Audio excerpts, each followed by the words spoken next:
Why do I do this to myself?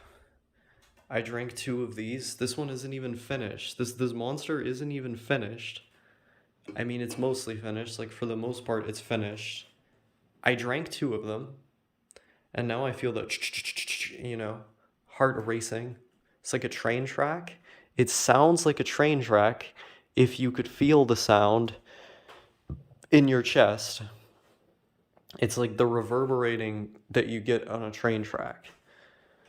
And then I walk around and it's like kind of amplified, and then I think about stuff and it's like kind of amplified, but I also can't do anything sedentary because if I were to sit down, I'm like more aware of my body. And so even though it kind of worsens the peripheral stimulation caused by the caffeine to like move around and to talk about things and to think about things, it's also the only distraction I have from those things. Like, you're kind of in a fucked situation no matter what. And I did this, one, because since I had stopped regularly using psychoactive substances, I think I've kind of become a pussy about my body. Like, I find myself way more anxious about like random physical changes that I have that aren't gonna kill me. I suddenly think they're gonna kill me now, and then I like hyperfixate and obsess over that.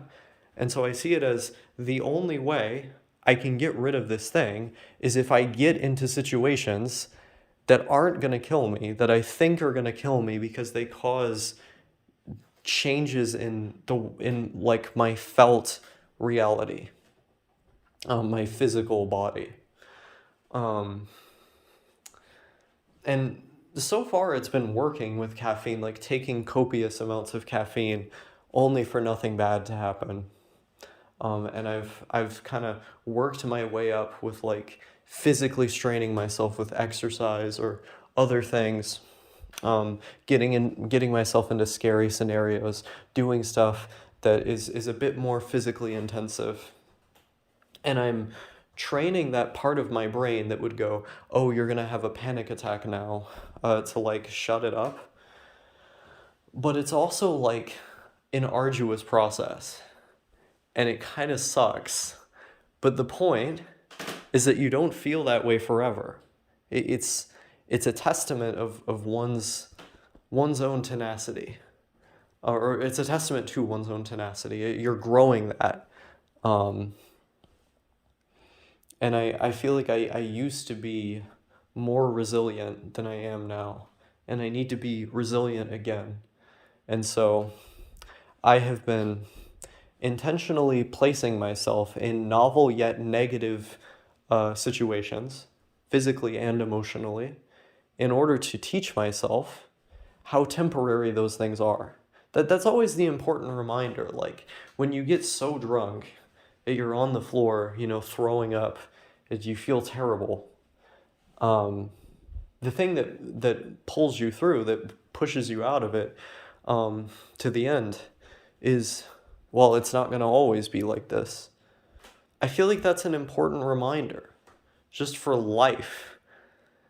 Like, we have these substances that exist, even something as benign as caffeine, that can teach you that it's not always going to be like this. Yeah, I feel like shit right now, but, how am I going to feel in a couple hours? You're not necessarily as conscious of that under a normal state in which a neurochemical change occurs, like in life, not under the influence of something. But being under the influence of something can make you more cognizant of that, which is why I like things that change one's state of consciousness, as a tool. Um, and that was basically the intention that I went into my last acid trip with, was to confront my fear of intense experiences that I had developed, um, you know, over the course of starting HRT, after it made me, much more emotional and like prone to anxiety attacks and such, which I didn't really get before. Um, so here I am. absolutely tweaking off the caffeine, which is funny. This is a really funny thing for me to say, as someone who, back when I was like a druggy person, had used like hard stimulants. Like, oh yeah, caffeine, dude. You don't want to mess around with that. It'll make you scream. It'll make your whole body scream, bro. But this is the point I'm at. This is the point I'm at. With my anxiety, or these are the tests that I'm doing for myself. Just gotta work your way up, I guess. I've been going back through some of my old videos recently, um, in an effort to understand who I once was and what exactly changed in the like year of time I wasn't producing content, where a lot of the stories I ultimately told in the last few months, or that you got glimpses of, uh, where that happened. And when I look back at that year, a lot of what it was about was either me spending a lot of time worrying about the next message I would receive on Discord, or whether or not someone I was in a relationship would suddenly leave, and how I would have to constantly be checking in order to reaffirm my image or status as a person who is capable and good, because if I don't do that, then the object of my affection is no longer in my possession. And I think the amount of energy that I had placed specifically in that trumped all other things, to the point where I would just be laying in bed, staring at the wall in between the time that I would spend in calls, often not even engaging in many of my hobbies or interests. I wasn't gaming that much, although that out of all of the hobbies, it was probably the one I engaged in the most. I wasn't reading as much, often with the excuse that, well, it's too loud, therefore I can't, when in reality I could have put noise canceling headphones on, which is often what I do when I read now, or I just try my best to focus in spite of the noise, because with enough self discipline, you can.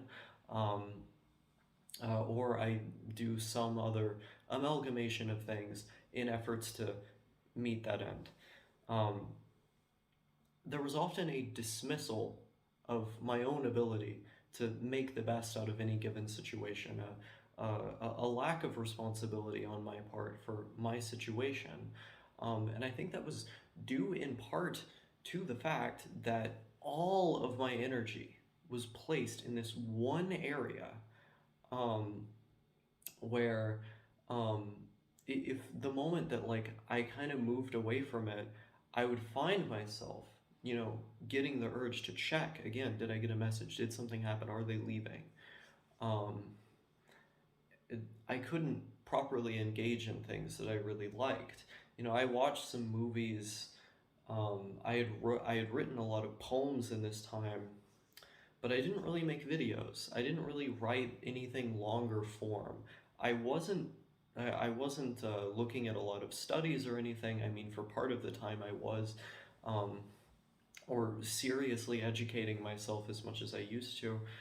These were things that gave me things to talk about on this channel, for example. I mean, part of the reason why I was bereft of content was literally just because I didn't have things to say. I mean, the energy to say them is one thing, but part of how you get things to say in the first place is having the energy to learn things to talk about.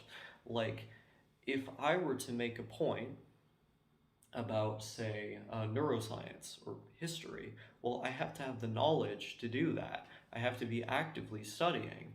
Um, in order to make better content than I did before, I had to be doing something like what I did when I was actively making a lot of content, which was actively consuming it as an active participant, not a passive one, not just throwing something on while I was playing a game and then not really thinking about what was being said, but instead consuming content from many different sources, both written and unscripted, and analyzing what made it good and how to integrate that into my own stuff, and then making stuff on top of that in an attempt to integrate those things.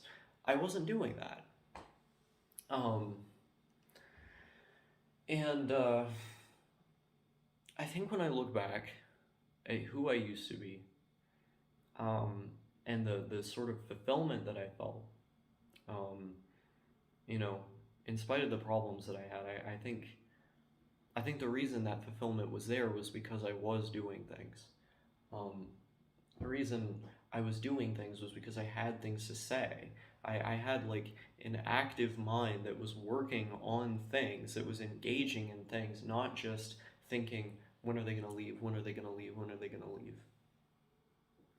And this is basically how romance works for me. Like, it feels like it's mostly negative and very little positive. Like, I fall in love and then I end up experiencing a lot of pain because I don't have that person.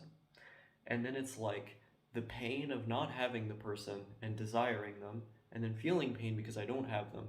And then you get them, and then you're constantly in pain because that person's gonna leave at some point.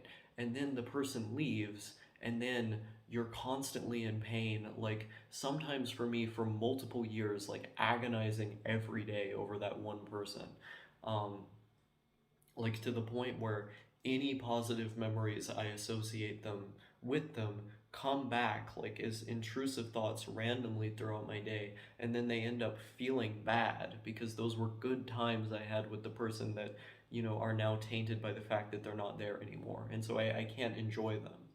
um, which is one of the reasons why like I've always had like a disgust response when I've heard people talk about, oh, the friendships, relationships end, and then you can remember the good times, and the good times are what brings meaning to life, and it ends at some point, and that's why it's good, and you can remember the good time. I've never been able to wrap my head around this, around what is essentially called like a healthy mindset. At some of my worst points, I've pointed at those things and called them like sociopathy, because when I hear that, like fundamentally, it's something doesn't compute to the point where it sounds like that person just never cared about the other person, right? Um, and That's essentially the cycle. It's feeling bad that they're not there, feeling bad that they're gonna go, and then feeling bad that they've gone. And so, what exactly is the point in engaging in it? Now, I made this video back in 2019, I think it was, called Why I'll Never Get Married, where the overarching point I'm making throughout the video is that love fades away.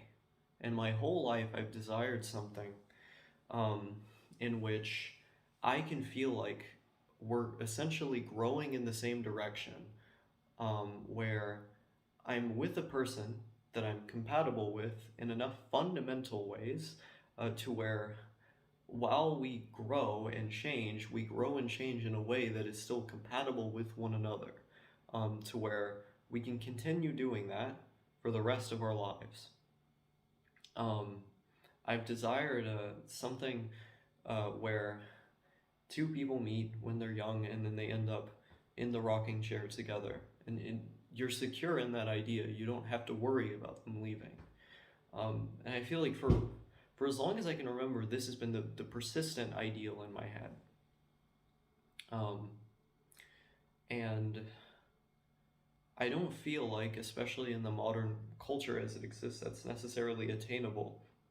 Or if it is, the path to getting to someone like that, or to getting to something like that, would be wrought with so many disappointments that by the time I got to the person, it would be a miracle that I hadn't blown my head off for as a result of how many times my trust had been broken, how many times I had been disappointed by something presenting itself as that, masquerading as that, but ultimately was not that. Um, Now, this is the problem. And because of this, I said in that video, I don't want to participate in it because I seem to get along fine by myself. I seem to enjoy things well enough by myself. I have more freedom by myself. No one pushing me around, telling me, you should do this, you should do that, you're obligated to do this with your life because now your life is an intrinsic part of my life. None of that. Just doing my own thing. Um, being able to have my freedom. Now, that was my point. And I think I was right about that because at the time I made that point, I came off of being so obsessed with one person I was once romantically involved with for a few months. I obsessed over him for 2 years, over 2 years, every day. For the point, for a large portion of that, I was only able to be attracted to him, only able to fantasize about him in a sexual context and no one else. And every day I had to agonize over the idea that he would be with other people or be interested in other people, and that I was alone and I didn't have him. And making art was one of the main things that got me through that. Being interested in things, expressing things, creating things. And ironically, as I delved into the cycle of relationships again, that was what I didn't have the energy to maintain or to do. The thing that had ultimately saved me from them in the past. But I made that video coming off of those 2 years, and then finally being able to be relatively okay in the light of that limerence I was experiencing.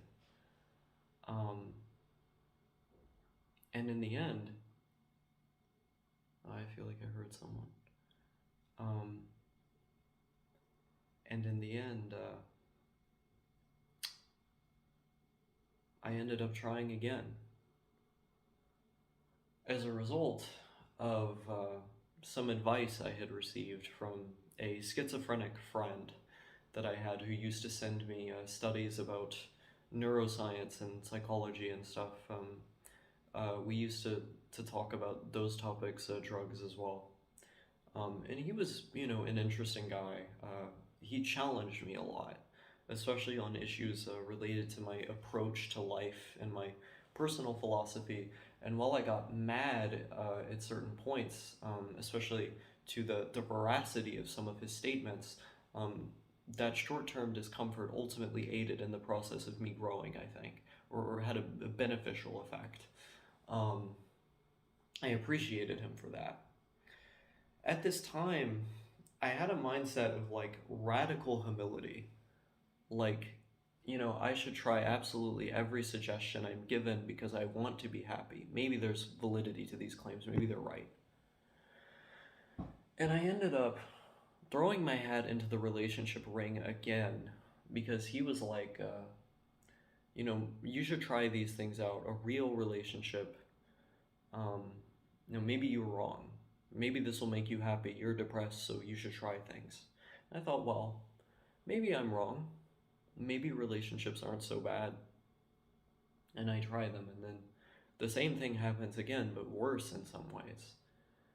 And here I'm left thinking, I was right 2-3 years ago. I should have never stopped thinking those things.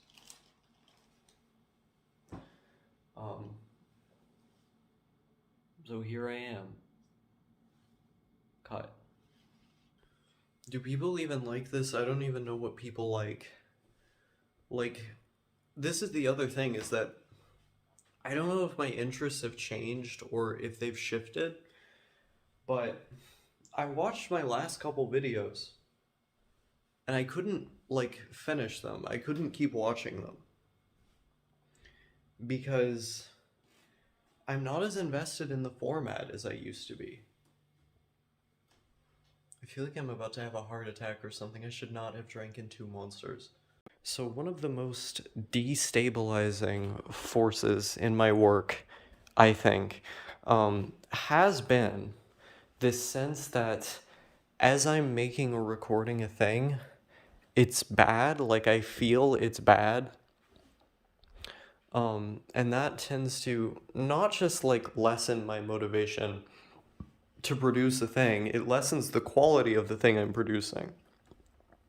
And this hyper consciousness of that tends to not really matter in the face of the audience it's going to be presented to.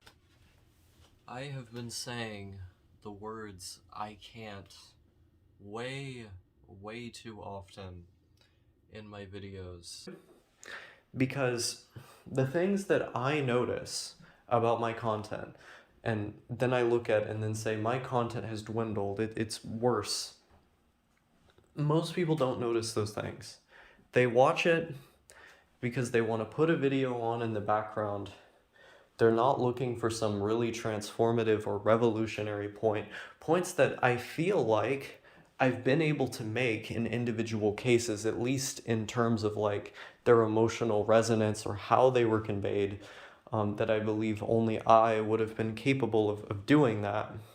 They're not looking for that. Or not even just in my videos, just in life. There aren't videos to speak of because of how often I have been saying this in life, and it's not true. They're looking for something they can put on while they're playing a video game, or maybe if they look at the screen while they're watching the thing, something that looks aesthetically cool with some mildly interesting points that they'll forget in the next couple weeks, but they continue coming back to each video because they like the sound of my voice or the general vibe or aura of me or the channel. This is the nature of my content. I don't have to exceed any standard that I set for myself or even meet any standard I set for myself, because the standards that are set for me are always going to be lower than that. And I think I've always sort of had a problem with this. Because of course the content I make has always been for myself. It hasn't really been for other people. Either I'm producing it to decompress because I want to feel like I did something that day, or because I want to make something that I would want to watch, something that I feel like doesn't really exist in the world. And this format has gained a great amount of popularity in comparison to when I started making videos in it. Like, No Thank You came around, and then you had all of these like Osaka Syndrome copy channels coming around, like Artificial Night Sky, or That White Hand, which I'm a big fan of his videos. Unfortunately, they ended up, going away, a lot of them. He's a cool guy. And you got Comfy Neat channel came up, Reimu came up. A lot of these channels that you could put under the label or the theme Dempa. Dotesmite came around in inspired by No. And now it feels like this sphere is a lot less empty than it was when I had initially come up with the term Dempa, or when I had initially started copying Digi's content and the aspects of Digi's content that I found the most endearing. I wanted to make videos with the persona of the person as the main catch, organizing different parts into arcs, and I wanted that to be like the tagline of the channel, and for it to be more lo-fi and more to life than Digi's videos were. I wanted to take those aspects and blow them up. And then I do that, and I was like the only one doing that. And now there's a lot of other people that are doing that. And initially, when a lot of these people started coming around, like I was eating that shit up because I was like, this this is what I've wanted this whole time. Please do more. Like, you could have been the worst channel ever in that format, and I would tell you, please do more, because I was so obsessed with the format at the time. And now I feel like the format either has to be, um, you know, uh, changed in some way, or uh, more interesting things need to be applied to it, or I need to go somewhere and do things, or something like something needs to change in order for me to be as excited about videos as I used to be. Because I think that that lack of enthusiasm is like one of the main reasons why you don't see more things from me. Because back when I was producing things just every day, like, it was a combination of that vent style content where I needed things to say during the day and then I said them, or I wanted to do something with the format, and I was excited about the format itself, and that contributed to the quality of the content because there was motivation and passion involved in it. And I look at the response to these last couple videos I've done, and people liked them. They liked them a lot even. And that's good. But initially, I considered not even releasing them. So I didn't consider them, quote unquote, up to my standard. And then ultimately they became that. But I realized they would have been good videos by my old definition. That my definition has changed because, definitionally speaking, this kind of content isn't necessarily what I want.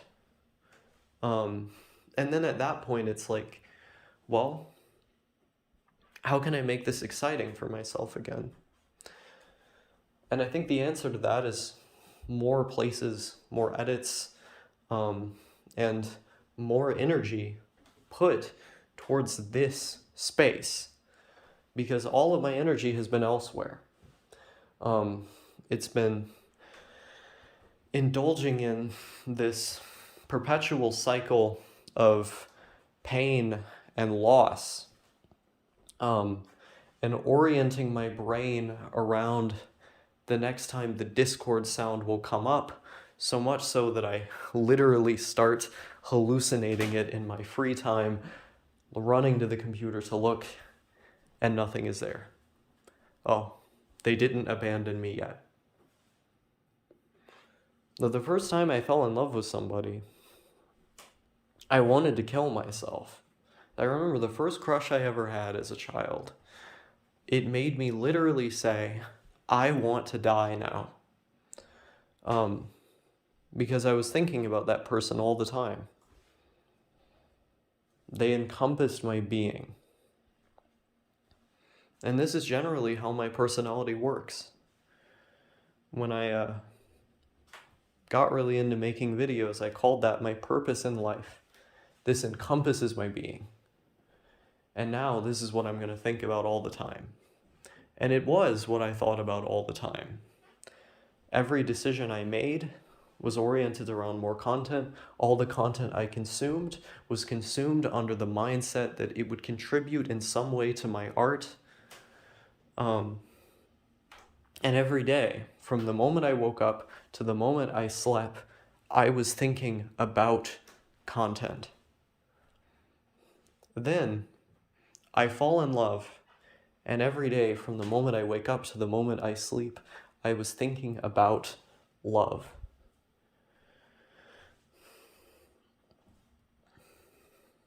Perhaps this energy could be once again better placed elsewhere. Something that makes me want to live, rather than something that, no matter what I try, seems to make me want to die. It's interesting when I think about my parents, the conversations my parents had around me when I was growing up about their relationship, and I compare my reactions and the way I behave to my father's reactions and the way he behaved. I think they're fairly analogous to one another. Because my father, in response to my mother, wanting to leave or changing her feelings about something, would go, look at the way things used to be. What if we did this, or what if we did that? Why do you feel this way? What's the intricate nature of how you feel?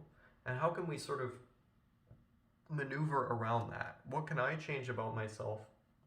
What can you change about yourself? What situations can we get into to make the spark bigger? How can we work on this? And it was always like he was looking at everything through this framework that you can work your way out of the way someone feels. And at the time, when I would see this happen, them going back and forth from one another, their relationship being on and off, both sad with one another, both always arguing with one another, I would look at this and say, well, she just feels a certain way. The heart wants what the heart wants. You can't do anything about it. It doesn't seem like she even wants to try necessarily. And then, he would go, but she can try. And then she would try, but she wouldn't give it her fullest, heart's try, because that's not where her heart was. And I would try to say this, and I would make kind of a fatalistic explanation. Well, look at the evidence. Look at how many times it hasn't worked. And then his response would be, well, that negative attitude is part of why this is happening. Because you have to believe in the idea that it can work and will work in order for that outcome to come to reality, because your thoughts influence what ultimately happens. And then later he told me that, I should have listened to you. You were right. Maybe I should have been listening to my younger self in some of these situations, because I look at the approach I took, and it's just me trying and trying and trying to convince, trying to maneuver around the situation, and I can't. I can't. At some point you have to give up, because what you're doing is causing more emotional, perhaps even physical strife for the afflicted parties, that being the two who were once seeking companionship, than you otherwise would have just having left it alone. At some point you have to accept the disappointment, the pain involved with loss, because the longer you avoid that, the longer you prolong the inevitable, the more it's going to hurt. And you're not really allowing yourself the time to properly move past what had happened. Even if the time it took to move past what happened is a year, 2, 3, 4, as it has been with past relationships for me. I still have dreams, each night about my ex, where I wake up in pain. Now, I get the intrusive memories of the times I spent with him, and they're painful. I think about him with other people, and it's painful. And I imagine it's going to be like this for quite a while, given the nature of my past experiences and myself. But do I look at how I'm going to feel and say, I should just kill myself? I should just give up now? Because for the next few years I'm going to be agonizing over this? Or do I take it in stride and try and make something out of it, something creative like this? Try to live the rest of my life without moping around, not feeling sorry for myself? Or do I cave and make every action, every fiber of my being be dedicated to keeping myself away from that short-term pain? Short-term, whether it be a few years or not, Still, a few years in the context of a long life ahead of me. Do I destroy myself in the process? Do I make those coming years even worse by not facing them? These are important questions. And I think the best answer is to just grit your teeth and face it. At some point, you have to accept that you're not in control of how other people feel or where other people's hearts lie. That's sort of the tenacious nature of love, right? The inherent volatility of it. Why I chose to keep myself away from it all long ago. Well, not so long ago, but you know what I mean. Why I've always found the concept off-putting. Because I've seen the fickle nature of people, their tendency to move around and change so much that they aren't compatible in that place. I saw it in my own parents, and I said, I don't want any part of that. But here I am making the exact mistakes that they did. Do I learn from them? Or do I perpetuate the cycle?